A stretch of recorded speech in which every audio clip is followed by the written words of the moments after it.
Up tonight, pothole damaged vehicles. People have filed 350 claims this year with the city to get that damage fixed. But so far, the city has not shelled out a dime. KRDO News Channel 13's Emily Allen is on the pothole and money trail tonight to explain why it may be tough to squeeze out a payout from the city. It's new at 10 o'clock tonight. James and Heather, so far since January 1st, the city has filled in 23,000 potholes.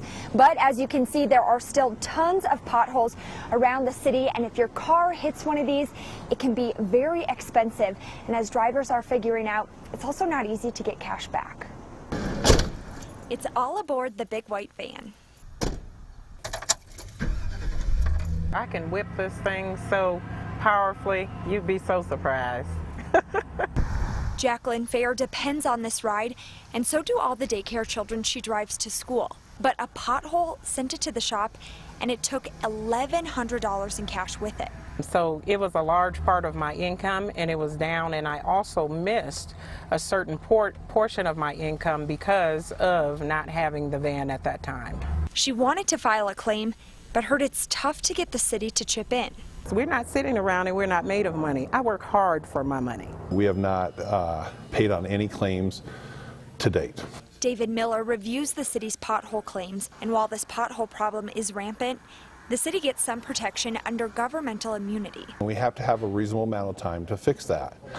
And most of that reasonable amount of time can fluctuate due to weather, due to resources that we may or may not have. Attorney Mike McDivitt says he's helped drivers get money for claims for potholes, but each case is different. The city is responsible, but only under certain circumstances, and that is, number one, they have to be aware of a danger. It has to be a dangerous condition, and it has to be a condition that they knew of or that they should have known of. Fair says she had the cash to cover the damage, but considers herself lucky because not everyone can afford the price of hitting a pothole. Now, of the claims that were filed last year involving pothole damage, the city only paid 1 or 2 of those.